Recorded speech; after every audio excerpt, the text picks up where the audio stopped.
Dear 2020 grads, my name's Phil Ellsworth, and I must be one of your most ancient schoolmates. I'm thinking of you during this graduation time, for like you, I had my graduation interrupted by events. I was a junior at John Adams when the Japanese bombed Pearl Harbor and Germany declared war on us. Our lives changed quickly. Even in Indiana, we put dark curtains over the windows because we didn't know how far the German bombers could reach. Our older brothers and cousins were subject to immediate call-up, and we knew we would go into the service on graduation. Our athletic fields became obstacle courses with climbing walls and ropes. We soon got word of casualties among those who had already graduated and entered the service. The first was Paul Bailey, a star football player who was reported missing over the Pacific and never found.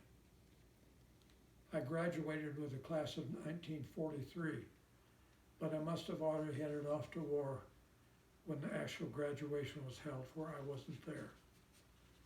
Some of us enlisted in Army or Navy programs which sent you to a college to become an officer. I went to the University of Kentucky to become an engineer officer. This lasted 2 quarters, at which time the Army needed infantrymen more than engineer officers.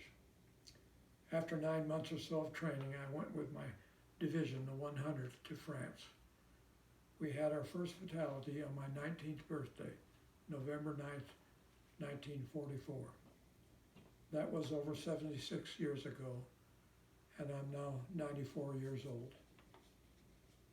I'll be thinking of you during this graduation time, and of my class too. I'm going to play Over the Rainbow for you, for I do believe that somewhere over the rainbow, skies are blue, and the dreams that you dare to dream really do come true.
I'm going to tell you about one of your schoolmates because I want you to know about him and remember him. Because I believe that as long as we have someone inside us, they are, in a way, still alive.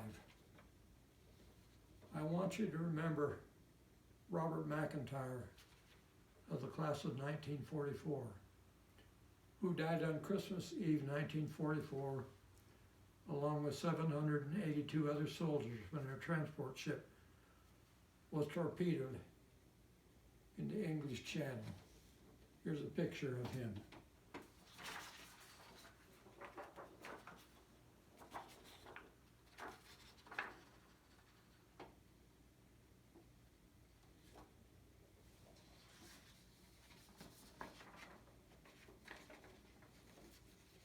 He is listed on the tablets of the missing in the Normandy American Cemetery at Colville-sur-Mer, France.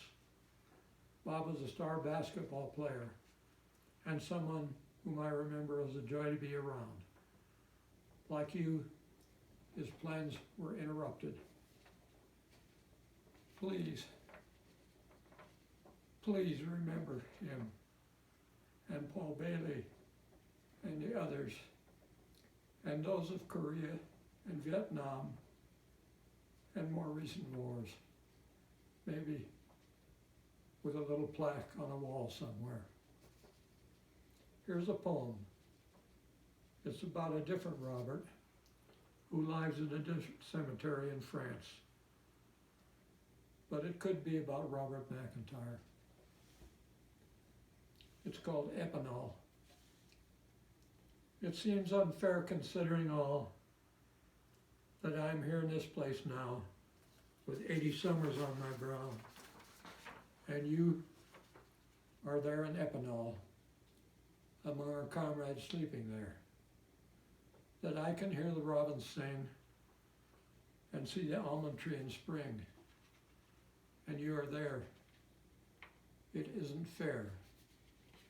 Flowers, if you grow in Epinal, grow near where Robert lies. I will dream into his eyes and see some fairness after all. Last week, on our local public radio station, I recalled memories of growing up in South Bend and among the lakes of southwestern Michigan. It was another hard time, for it was during a depression. In many ways, it was the worst of times, but I was small and remember it as the best of times. I hope your memories of these hard times will contain some memories like that. Hold fast to your dreams. Goodbye.